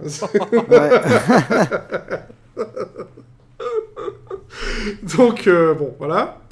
À la suite de ça, le vieux maître des tortues décide de donner le nuage magique à Goku. Bref, jusque-là, ça reste très dans l'esprit. Peut-être pas fidèle, mais en tout cas, c'est dans l'esprit. Là où ça diffère, on remarque pas tant que ça, tu me diras, c'est que pour pouvoir obtenir la boule, disons que le vieux a une demande très particulière qui se sent d'y aller. Ah, vas-y, Jason, je te laisse. Allez, j'y vais. Je suis chaud. Donc, le maître de tortue, qu'est-ce qu'il fait? Il dit à Sitoé, il lui dit je veux te voir toute nue. Et donc, du coup, et je te donnerai la boule. Et là, elle a fait non, mais je veux pas. En même temps, je peux la comprendre. Et c'est vrai que quand on arrive à cette scène-là, tout fan du manga commence un peu à flipper en disant oh putain, qu'est-ce qu'on va voir? Déjà, t'as l'autre pervers de cochon qui veut se taper une meuf de 12 ans. Là, qu'est-ce qu'on va voir là? Et maintenant, Bulma, on va la voir à poil. Bon. Mm-hmm. Ce qui s'est passé, c'est que du coup, Sitoé se rappelle que Olong, enfin Porky ou Pecky, voilà, voilà comment dire, peut se travestir. Donc, voilà, il peut se transformer, ouais. Elle va comment dire, ils vont se retrouver dans la maison avec Goku, Yamcha, mais sans Tortue Géniale. Ils vont tous se retrouver dans le salon et là, Sitoé va dire à Olong, s'il te plaît, est-ce que tu peux m'aider, tout ça. Alors l'autre il fait, mais non, je vais pas me travestir, pas du tout, je vais pas te ressembler. Il fait, si, vas-y. Tu le fais comme ça, tu pourras. Si tu te transformes en moi, tu pourras savoir exactement ce à quoi je ressemble. En plus de ça, ouais, parce qu'en plus de ça, il lui dit ah oui, à une condition, c'est que je veux te voir nu ou un truc comme ça. Elle fait ben non, ça sert à rien parce qu'en fait, tu pourras quand même profiter en étant moi. Alors au départ, il va se travestir, c'est-à-dire que l'acteur va se grimer. Et ouais, alors là, bon, c'est un peu chelou. Là, tu te dis waouh, putain. Là, ils vont loin. Voilà, disons que c'est culturel, quoi. C'est vraiment. Là, c'est vraiment l'acteur avec une fausse poitrine dans un costume très Hawaii. Voilà, quoi. La peinture, enfin, comment dire, le visage peinturluré en blanc, les cheveux longs, mais genre vraiment une figure cauchemardesque. Bah là, c'est Michel Serrault dans la cage aux folles, quoi. C'est vraiment. Oh là là, oui, carrément. D'ailleurs, ouais, en règle générale, l'humour fait très vieux film français, je trouve. Ouais, c'est vrai. On disait que c'était. À la fois dans la façon de jouer, dans les grimaces, dans le cabotinage et tout, ça, dans l'exagération, ça fait très vieux film français. Ça se rapproche, on en parlait hier, ça se rapproche de Le Furent en folie et Par où t'es rentré, je t'ai pas vu sortir. Voilà, c'est de Philippe Clair et c'est vrai, dans la réalisation et tout ça, on est vraiment waouh. Dans l'humour à la réalisation, on est vraiment dans un bon film franchouillard. Et donc, ce qui va se passer, c'est qu'à un moment donné, ils vont dire à Olong mais non, arrête de déconner, restons vraiment à Sitoé. Donc, il va vraiment se changer en Sitoé, sauf qu'il va rajouter un détail. Des gros boobs. Bonnet en plus. Voilà. Putain. Ah, Sauvez-moi, au secours. Et t'as l'impression que c'est vraiment les fantasmes, tu sais, quand à l'époque où t'étais gamin, tu me disais ouais, si je me change en femme, qu'est-ce que je fais? Je me mets une énorme boobs, tu vois. Allez. C'est littéralement ce qui s'est passé. C'est exactement ça, vraiment. Et là, Olong va aller, va commencer à faire une petite danse. Et là, Tortue Géniale, il en peut plus, quoi. Il est fou furieux. Et il se dit, ouais, c'est trop bien. Oh, je veux voir ses seins. Voilà. Et donc, du coup, elle va, enlever son soutien-gorge. Et alors là, il va être sur un orbite spatial. Il en peut plus. C'est comme... je sais pas, c'est comme Jean-Claude Van Damme dans les années 90 avec de la coke, il en peut plus, quoi. C'est vraiment.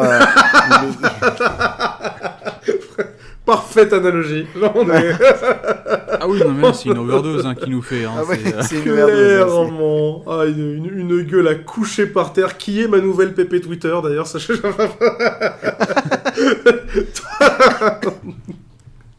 tortue géniale dans ce film. Voilà, quoi. Et il en vient même quasiment à s'évanouir. Je veux dire, il est allongé au sol en pleine rechute, quoi, en pleine redescente, pour faire le parallèle, quoi. Et du coup, c'est comme ça qu'ils ont réussi à avoir la boule du vieux, hein, pour dire ça comme ça. Mais c'est chaud quand même cet épisode. C'est comme ça que t'appelles le petit soldat chauve, toi, la boule du vieux, bizarre. C'est comme ça qu'on dit dans le Périgord, c'est comme ça qu'on l'appelle. Voilà, quoi. Ils ont la boule, certes, mais pas pour longtemps, puisqu'ils vont bientôt perdre la boule. Il a tenté. Car les méchants. Parce que les méchants qui débarquent, le retour des vaisseaux, qui ont appris donc que non seulement le vieux avait oui, on peut dire ça. Ah, on peut dire qu'en fait les méchants c'est les anti-Stormtroopers, hein, on peut dire comme ça. Là ils sont limite trop efficaces dans la destruction, hein, quand même. Oui, ouais. Ah, ils visent juste. Ils passent pas à côté d'un. Ils passent pas à côté d'un village sans le raser, donc voilà, on peut dire qu'ils sont efficaces. Là, avec la maison de l'homme tortue, ils ont quand même été très très violents. Parce que vraiment, au début, ils ont lancé quand même quelques grenades. Puis, on va dire, l'homme de main principal en a eu marre. Il a lancé juste la méga grenade pour faire péter la maison. Mm-hmm. Mais non, il voulait s'acharner sur la maison. Tu sens qu'il ne l'aimait pas. Oui, voilà. C'est. Ouais. Ou alors il y avait tout simplement un assistant réel qui était genre fan d'explosion et qui disait on fait tout péter, j'en ai rien à foutre, genre on fait tout péter, je veux plus qu'il y ait une planche sur le plateau à la fin du dernier jour de tournage, tout exploser. Ça devait être un promoteur immobilier, alors il voulait construire un bâtiment. Je comprends. Écoute, voilà, la stratégie de la terre brûlée.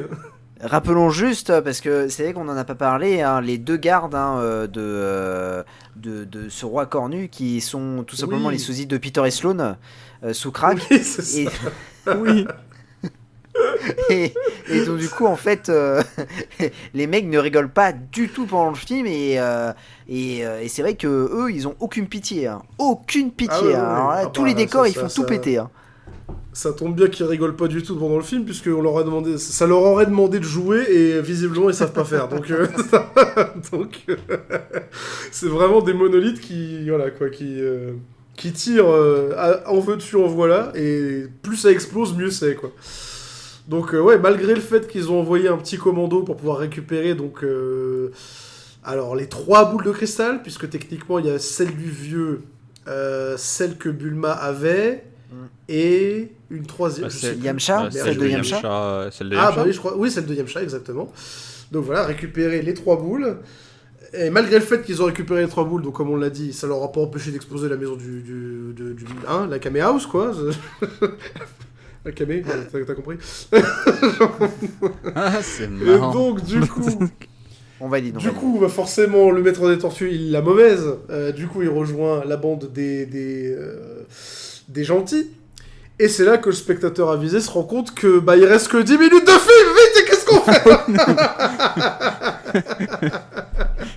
Ça fait un peu beaucoup, non? Le rush final. Mais quand je dis le rush, c'est incroyable à quel point ça va vite, à quel point il se passe trop de trucs en trop peu de temps. Les héros se retrouvent se réunissent pour pouvoir décider comment est-ce qu'ils vont attaquer le roi cornu. Sorti de nulle part, Oolong avait la dernière boule de cristal avec lui. Surtout surtout que c'était son maître m'a dit de ne jamais le dire. Ouais. Connard, pourquoi tu joues avec alors dans un coin? Techniquement, il l'a pas dit. Techniquement, il était assis dans son coin à dire une poule sur un mur qui va du pain dur. Non mais concrètement, il l'a pas dit. Mais bon, on est d'accord, voilà, le ressort scénaristique. Voilà. Je sais pas, mais t'as l'impression. Alors, si tu veux, en termes de comparaison, c'est comme si tu demandais à un Amish de pas utiliser de technologie et que t'as le petit cousin qui joue avec son téléphone portable, mais qui est planqué de rien du tout et que toute sa famille Amish peut le voir. C'est la même logique. Voilà, on part là-dessus. Hein ton exemple est 10 fois plus cohérent que ce qu'on a vu dans le film, donc ça marche. Non mais voilà, c'est pour montrer la stupidité du truc en disant ah mais il en a 3, on en avait 3, d'un coup ça fait 6, mais où est la dernière? Et t'es en mode hop, magie, elle est là. Enfin elle est là, mais elle était pas censée être vraiment là. En vrai, il y aurait eu un assistant technique, genre un perchman qui dépose la boule et qui la fait glisser. Ça aurait été, franchement, j'aurais préféré, tu vois. La boule tombée du ciel, franchement, c'était aussi crédible. Hein. Vraiment. Et donc du coup, voilà, vu que on est en plein rush final, on s'apprête à attaquer donc le village du début du film qui est devenu plus ou moins le bastion du méchant, très méchant, vraiment très méchant, et de sa bande de génocidaires explosifs. Mais voilà, du coup, forcément, explosion à gogo. On finit le film avec des cabanes qui explosent, avec des combats en 3v5, des... Ah oui, c'est le bordel. Ah non, le bordel. Franchement, la scène de fin, elle est illisible. Gros plagiat aussi, cosplay de Oolong de Rambo 2. Ah oui. À peine dissimulé. Et tout ça pour faire la première mort réelle du film, où il tire sur la blonde, la femme la seule occidentale du film. Ouais, c'est ça. C'est un peu raciste comme film au final. Exactement. Et pas du tout, pas du tout gêné de se mettre à 3 contre 1 contre un personnage féminin et de le finir en plus de ça à coup de vas-y, je te vide le chargeur dans le bide, quoi. Putain. C'était une époque désinhibée, on va dire, en termes de... Non, c'est pas ça, c'est que tu sens que les Philippines avaient mal apprécié Rambo et voulaient le faire payer. Voilà. En disant, nous aussi, on peut tuer des Occidentaux habillés comme Rambo. Ah ouais, d'accord. Excuse-nous. Excuse-nous, Oolong. Vraiment. Oolong qu'on va appeler Solong à partir de maintenant. Solong. Oh putain. Bon, enfin bon, donc du coup, effectivement, l'une des méchantes est morte. Reste plus que l'autre acolyte, qui lui aussi va se faire défoncer, mais par Sitoé, qui récupère un flingue sur le sol et qui fait exploser le méchant avec une grenade dont il adore l'utilisation, ce qui est ironique. Mais bon, niveau attachement au personnage, voilà quoi. Non mais même ça, tu vois, c'est nul. C'est l'homme de main secondaire qui était fort. Et il se fait la gueule en 3 secondes et demie. Oui, mais pourquoi pas? C'est normal. Oui. Pardon. Non mais je sais pas quoi te dire, moi. Je suis dans le même état de confusion que toi, Erwan. Hein, Non mais alors que 2 minutes avant, justement, c'était la deuxième qui cassait les couilles à Sitoé pour pas récupérer les 3 boules de cristal qu'elle avait perdu bêtement. Donc t'es en mode putain... Mais rien ne va. Que veux-tu, le monde est un endroit parfois marrant et parfois cruel. Enfin, ce qui est cruel, c'est le plan final pour invoquer le dragon, excuse-moi. Hein. Ah oui, on y vient. Parce que juste avant le plan final, la dernière... les deux dernières grosses révélations avant le plan final. De 1, donc le roi cornu arrive, etc. Et... il s'avère que donc Sangohan, le papy, est encore en vie et il est capturé par le vieux. Et donc le vieux, le méchant plutôt, le roi cornu. C'est un vieux, quand même. Hein. Oui, c'est un vieux cornu, on va dire. Après, bon, je veux pas, pas de shaming de toutes les cornus qui nous écoutent. On vous embrasse les cornus. Je vais pas. Exactement. On embrasse les chèvres. Quoi? Oh non, ça a dérapé. Oh, tu vois, là c'est toi qui en as parlé en premier, tu vois. Non mais vous vous rendez compte, là on critique les cornus, mais ils ont une célèbre série. Ah bon? Les cornus jugés flics. Non, Oh non. C'est bon, j'arrête tout. Allez, c'était mon dernier... Ouais, c'est le blague qui est au niveau du film qu'on a vu. Voilà, c'est clair, non, on s'adapte, hein, on vous aime, public, hein, on est obligé de cabotiner pour faire vivre, le spectacle. Mais enfin bref, donc le cornu se ramène avec le vieux, il propose donc de marchander pour avoir la dernière boule en échange. On lui dit basiquement non. Et sa réponse, c'est de jeter le vieux en direction des gentils. En gros, voilà, genre, non, bah du coup je vous le rends puisqu'il me sert à rien en fait, donc la pire prise d'otage ever, genre... Ah, t'es là, quoi, c'était votre otage? Bah ouais, vous savez pas? Ah bah non. Le réalisateur, il a peut-être vu Rambo 2, mais il a clairement pas vu Die Hard, hein, Donc, bon, voilà. Et du coup, la deuxième plot twist, révélation de ouf malade, c'est que l'un des pouvoirs du boss final, bah, c'est d'invoquer une nuit américaine bleue dégueulasse, horrible à souhait, et de ressusciter plus ou moins tout le village qui s'est fait massacrer au début. Et du coup, la fin devient un mix Apocalypse Now, Walking Dead... Avec, c'est le bordel, hein. C'est rien de nouveau. Il n'y a rien qui va. Il reste 2 minutes de film, faut se dépêcher, les gars. Mais carrément, et cette scène, elle te fait sortir un peu du truc, hein, parce que jusque-là, c'était certes action façon guerre du Vietnam, mais globalement plutôt bon enfant. Là, vraiment, c'était genre... le monstre de carnaval bien pété. Enfin, l'armée de monstres de carnaval bien pété. Oui. Voilà. Résultat, donc Goku appelle son nuage magique pour sortir de la foule, bagarre avec le roi cornu, sauf qu'il est trop balèze, et du coup le plan final, quel est-il? Eh ben c'est l'invocation du dragon. Et oui. Et ouais, et c'est là qu'on se dit que le dragon est vraiment dégueulasse à souhait et que bon voilà, oui ils ont peut-être mis tout le budget dans le dragon, je ne sais pas. Hein. Eh oui, c'est ça. Et pour pouvoir l'invoquer, le dragon, pour pouvoir invoquer le dragon et défaire le roi cornu, ils ont eu l'idée de faire avaler la dernière boule. Encore une fois, ceux qui écoutent ce podcast sans contexte, merci de prendre ça en considération. Donc de faire avaler la dernière boule au méchant roi cornu, parce qu'en fait, il a caché toutes les autres boules dans son estomac. Alors, ça paraît être anodin, hein, mais je crois que c'est vraiment le truc qui me fait dire qu'effectivement la fin a été rushée, tu vois. Ah ouais? Ah merde alors. C'est-à-dire que plus que tout ce qu'on a dit juste avant, plus le fait que... Enfin, plus encore le fait que Piggy est la dernière boule, plus que le fait que l'attaque sur le village a été rushée, c'est vraiment cet élément scénaristique qui me fait dire mais pourquoi il a avalé les boules de base? Ça n'a pas de sens. C'est plus facile à porter, tu vois. Putain, mais laisse tomber, n'importe... Mais il comptait faire quoi? Genre, si jamais il avait chopé la dernière boule, il allait faire quoi? Enfin bref, ça me sidère, ça me dépasse. Donc, le plan, c'est donc de faire avaler la dernière boule.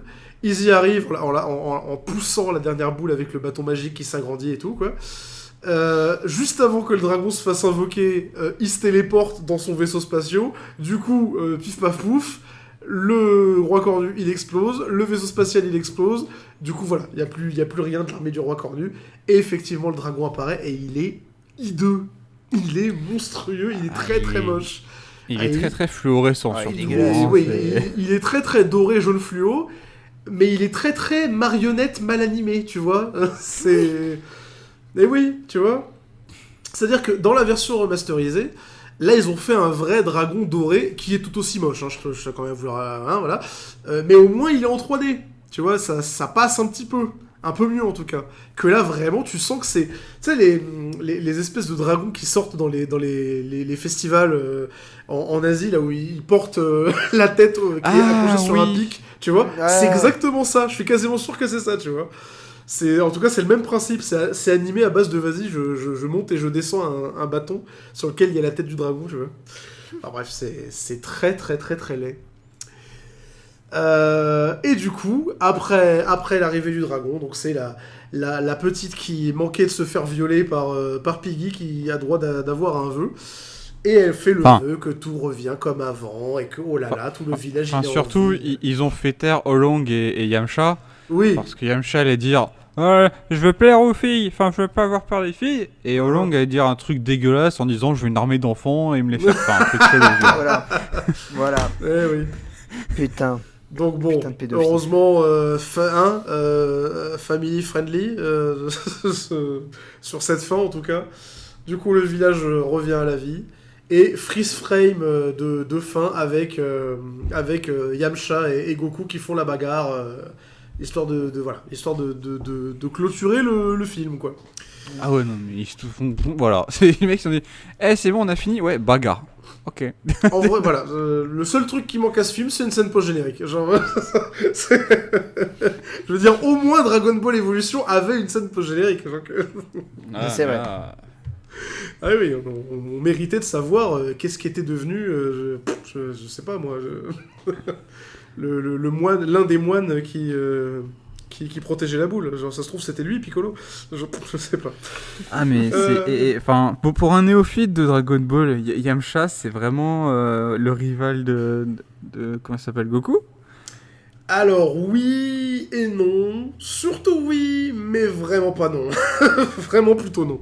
En fait, là, tout ce film-là, il adapte le premier arc sérieux, entre guillemets, de Dragon Ball, là où justement ils vont au château de Pilaf pour récupérer toutes les boules, etc., quoi. Et où justement l'arc il se termine avec le dragon qui est invoqué, et où Oolong choisit d'avoir une culotte à la place du vœu de Pilaf, pour le coup. Du coup, il y a vraiment une culotte qui tombe du ciel, et le dragon qui se disperse, et tout le monde le regarde, et personne ne comprend ce qui se passe. Mais par rapport à Yamcha, effectivement, il rencontre dans le désert. Effectivement, il y a affrontement, etc. Il y a rivalité avec Goku, mais que à cet arc-là. Je veux dire, après ça, Yamcha il se fait extrêmement vite dépasser. Et déjà, à la fin de cet arc-là, il finit par sortir avec Bulma, mais ce fut de courte durée. Mais oui, Yamcha aujourd'hui, dans le lore Dragon Ball, on le retient que pour un truc. C'est la blague comme quoi il s'est fait one-shot par un Saibamen lors de l'arc des Saiyans. On le retient que pour ça. Le pauvre. Ah d'accord. Vraiment le pauvre, parce que la position qu'il a dans l'espèce de mini-cratère généré par l'explosion, là, c'est devenu un mème. Genre vraiment, t'as des séries, des animés humoristiques ou quoi, qui réutilisent cette position-là comme une blague, quoi. Pour te dire, il y a même un manga style Isekai qui reprend le délire de et si je me réincarnais dans le corps de Yamcha, genre, pour te dire à quel point la blague est partie loin. Bref, on n'est pas là pour parler de ça, mais Yamcha c'est une blague, c'est pas un rival, quoi. Donc, alors le film est fini du coup. Qu'est-ce que vous en avez pensé? D'abord toi, vas-y Erwan, dis-moi. Toi qui connais pas justement l'univers de Dragon Ball. Ah bah ça m'a donné envie de... Non, je déconne. Alors, non, mais enfin, c'est... Alors, si tu connais Dragon Ball, je pense que t'as envie de t'arracher les yeux. Oui, ça parce qu'en fait, c'est une hypothèse qui se tient, oui. Tu vois, j'y pense qu'on a fait un commentaire justement sur Dragon Ball Evolution. Mm-hmm. Autant on s'était marré avec Dragon Ball Evolution parce que c'était juste très con. Oui. Et que voilà, on a réussi à se remettre du traumatisme et c'était très con. Mais c'était très drôle, mais très con. Alors que là, tu sais pas où ça va, c'est en mode c'est le bordel complet. Ouais, c'est vu qu'ils ont pas le droit d'utiliser les 3/4 du temps tout ce qui vient de l'univers Dragon Ball, ça dérape dans tous les sens et t'es en mode tu sais pas. Et donc alors pour moi étant pas en plus grand fan de Dragon Ball, tu comprends que dalle, tu sais, enfin, tu vois pas où est-ce que ça va aller dans tous les sens. Et je pense que même quand t'es fan de Dragon Ball, je pense que tu sais pas où est-ce que ça va. Mais il y a de l'idée, oui, effectivement. Ça, c'est une hypothèse qui se tient, effectivement. Mais ouais, enfin, en plus, bon, hier, je vous avoue, quand j'ai vu le film, j'étais assez fatigué. Et à un moment donné, mon cerveau, il a décroché en me disant, mais je comprends pas le film, ce qui se passe. J'étais en mode... parce que tellement ça bourrine des fois de scènes d'action, parce que ils ont rushé la fin... au niveau de la scène de l'homme tortue, ils ont rushé pour faire des... T'es en mode, mais qu'est-ce qui se passe? T'as pas d'explication, t'as rien, mais comment tu veux que je comprenne un truc de ce film? donc ouais, très, très difficile à comment dire, pour moi à regarder à ce moment-là, parce que j'étais pas dans les meilleurs états, mais le film m'a pas aidé à ce que je sois bien aussi. Ah ouais, d'accord. Bah ouais, globalement c'est plutôt ça. Mais bon, donc toi, ouais, ça t'a pas mal perturbé, mais bon, le fait, t'as pas été perdu dans le semblant d'histoire sans avoir les bases de l'œuvre de base, quoi. T'as pas eu la sensation d'avoir des clins d'œil que t'as loupé? Ah bah non, parce que je pense que même s'ils faisaient des clins d'œil, vu qu'ils n'ont pas le droit de les utiliser, on les comprenait pas. Ouais, voilà. C'est l'idée, ouais. Ok, très bien. Et toi, du coup, Jason? Oh bah écoute, du coup moi je me suis remémoré le film, en fait petit à petit que je le voyais, je me disais putain mais en fait je l'ai vu ce film, et je l'ai acheté, voilà, donc non bah écoute, oui alors je vais te dire un truc qui va m'arracher le cœur, mais je préfère celui-ci à Dragon Ball Evolution, ça c'est sûr. Après ça respecte en rien l'histoire, enfin franchement, en plus ils ont pas les droits les mecs des comment dire des noms et autres, donc c'est ça qui fait le nanar, hein, la forme de nanar. Après bon voilà, c'est le truc, c'est que ça aurait pu être une parodie. À la limite, faire une parodie comme il y a eu pour certains films asiatiques où ils ont fait des parodies de jeux vidéo ou de manga. Donc ça, c'était possible. Notamment, ils avaient fait une parodie de Street Fighter. Donc ça pouvait être... Ah Je oui. parle pas de Jean-Claude Van Damme, hein. Je parle Oui, vraiment oui, non, mais oui, d'un film asiatique où... alors je sais plus comment ça s'appelle, c'est Gen Cop ou un truc comme ça, ou Gen X, Future Cop. Future Cop, voilà, c'est ça, Future Cop, C'était qui est une Future Cop. parodie de comment dire, de Street Fighter. Ils auraient pu faire ça, finalement je pense que c'est très premier degré, on va pas se le cacher, c'est quand même très premier degré. Ah, c'est Et trop puis, premier degré à mon avis. Comment? Je dis c'est limite, c'est trop premier degré. Oui, c'est trop ça premier qui est degré, flippant. ouais. Non, mais après, voilà, j'ai envie de dire, c'est... en fait, ouais, le problème, c'est que c'est trop rushé à la fin, il y a des Kamehameha, mais après, il y a d'autres pouvoirs qu'on ne connaît pas. Bref, c'est de la bouillie visuelle. Et en revanche, tu m'as donné envie de voir la seconde version. Voilà. Ah, bah écoute, je t'encourage à te la procurer. Par contre, je te préviens, elle est encore moins digeste, on va dire, que celle-là, quoi. Parce que Ah, vraiment, bah, trop bien. Bon, il y a des scènes qui sont encore plus what the fuck d'un point de vue... Parce que, en fait, le truc qui est drôle avec la deuxième version, c'est que c'est censé être une version genre Director's Cut, améliorée, remasterisée, tout ce que tu veux, tu vois. Mais elle est encore plus dégueulasse, parce que, encore, la première version, elle a le charme fait, entre guillemets, nanar à l'ancienne, tu vois, avec... les effets spéciaux dégueulasses, le truc fait avec deux bouts de ficelle, vas-y que je te mets des effets de fumée sur Finis le la sol phrase, pour finis la pouvoir- phrase, finis la phrase. Bref, donc voilà, autant il y a ce truc-là, autant avec le remaster, c'est vraiment des effets spéciaux moches du début des années 2000, tu vois. Ouais, d'accord, Et ok. c'est absolument scandaleux, c'est très très moche, très très laid. Et c'est censé être une version améliorée. Enfin bref. Donc ouais, moi personnellement, c'est exactement ce que j'ai pensé la première fois que j'ai vu le film. Je me suis dit, ah, alors apparemment c'est légal de violer des licences comme ça. Bon bah, ok, très bien. Je n'étais pas au courant. Alors bon, je dis pas, ça occupe un petit après-midi quand t'as rien d'autre à faire, quand t'es chez mamie, Ouais. que tu t'emmerdes un peu, voilà quoi, pourquoi pas. Et c'est d'ailleurs dans ce contexte-là que j'ai vu le film. Mais bon, ouais, il y avait clairement mieux à faire. Comme je l'ai dit en intro, ça m'attriste de constater qu'effectivement, à ce jour, ça reste la meilleure adaptation de Dragon Ball qu'on a. La meilleure version live du concept de Dragon Ball. J'espère plus pour longtemps, parce que j'espère que One Piece va ouvrir d'autres voies, que... Ah, on sait pas, peut-être, Ah voilà. bah, là, il y a mais bon. Naruto qui est prévu, hein. De quoi? Il y a Naruto qui est prévu. Oh, my...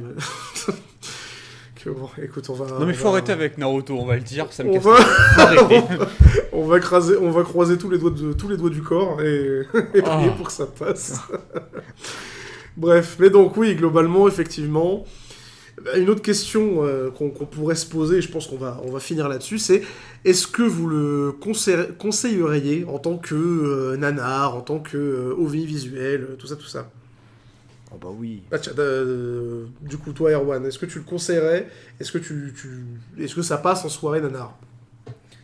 Alors, ouais, pour le coup, oui, je le conseillerais. Alors si tu connais Dragon Ball du coup pour t'attendre à l'étendue des dégâts et à suivre, je pense, ton raisonnement en disant que c'est le meilleur live action sur Dragon Ball. Si tu connais pas trop l'univers Dragon Ball, j'avoue que tu vois que le film c'est un nanar, mais tu vois pas à quel point il peut chier sur l'univers. Du coup, tu vois, c'est là où je me dis, vaut mieux que tu connaisses un peu plus l'univers Dragon Ball, savoir à quel point on te chie à la gueule. Ouais, voilà. Donc pour toi, ça sera un film réservé aux initiés, on va dire, de Dragon Ball, pour leur montrer. C'est ça. Voilà, quoi. Ok, très bien. Ok, pourquoi pas. Et toi, du coup, Jason ? Bah oui, largement. Ouais. Franchement, c'est... Ouais, mais pareil, entre potes, le voir tout seul, bon, c'est un peu badant. Mais le voir entre potes, ouais, bah oui, carrément, une bonne petite soirée, un petit Dragon Ball. On ne le dira jamais assez, le nanar est un sport d'équipe. Il faut le pratiquer avec le plus de monde possible. Un peu... Non, je vais pas finir cette phrase. Tu parles de nanar, Parce que je te rappelle que Rémi, il pratique tout seul... Enfin bref. Non. La face fucking... Quoi, pardon. Donc très bien, ok. Et toi, mon cher Zach, du coup, on va essayer de revenir sérieux pour la fin de cet épisode. Moi, évidemment, que je le conseille. Pour moi, c'est un étron légendaire de cette mouvance qui a été les multiples tentatives à travers les âges de pouvoir faire des adaptations de manga en live action. C'est pas la plus insultante. Pour moi, ça reste quand même Dragon Ball Evolution qui... Et pour le coup, l'article de Nanarland sur le film est d'accord avec moi, puisqu'ils ont fait un article sur ce Dragon Ball-là, donc la légende des 7 boules de cristal, avant que Evolution ne sorte, et ils ont corrigé l'article après la sortie de Dragon Ball Evolution, et effectivement, ils sont d'accord avec le fait que Dragon Ball Evolution est 100 000 fois plus insultant que cette adaptation-là. Donc bon, c'est pas la pire, c'est pas le nanar le plus drôle que j'ai vu, parce que pour le coup, il y a cette espèce de petite couche parodique qui fait que quelque part le film se prend pas trop au sérieux non plus, donc c'est un peu compliqué de se moquer du film, parce que tu sais pas trop quand c'est une blague du film ou quand... Enfin, si, tu sais très bien, mais t'as du mal à... Je pense que la VF aussi aide pas mal pour ce côté... C'est clair. Et je pense que le côté cabotinage des acteurs aide pas trop, on va dire, à vraiment prendre au sérieux le film, à la fois au premier degré, à la fois au second degré, tu vois. Donc oui, ça reste quand même, pour moi, c'est un des classiques du genre, quoi, de ce genre très particulier. D'autant qu'en plus de ça, c'est un film comique, asiatique, du début des années 90, donc il y a tout un tas de codes très particuliers. Mais oui, globalement, je le conseillerais. Donc voilà qui conclut donc cet épisode sur Dragon Ball, la légende des 7 boules de cristal. Pour finir, on va vous rappeler où est-ce que vous pouvez nous retrouver. Donc sur Twitter, @nanarologie. Le serveur Discord, vous êtes de plus en plus nombreux, on vous remercie énormément, j'adore vos interactions.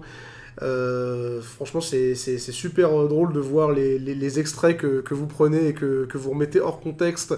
On adore. Ouais, surtout, tu dis ça parce que c'est que toi à chaque fois là. Oui, bah écoute, moi j'adore. Je dis écoute. Le boulard du mec, quoi. Non, mais j'attire les foules. Qu'est-ce que tu veux que je fasse?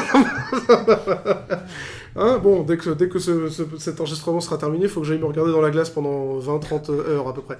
Donc, le Discord, le Facebook, l'Instagram. Suivez notre Instagram, notre collègue qui est pas souvent présent ces temps-ci en enregistrement, mais qui est encore actif dans le podcast.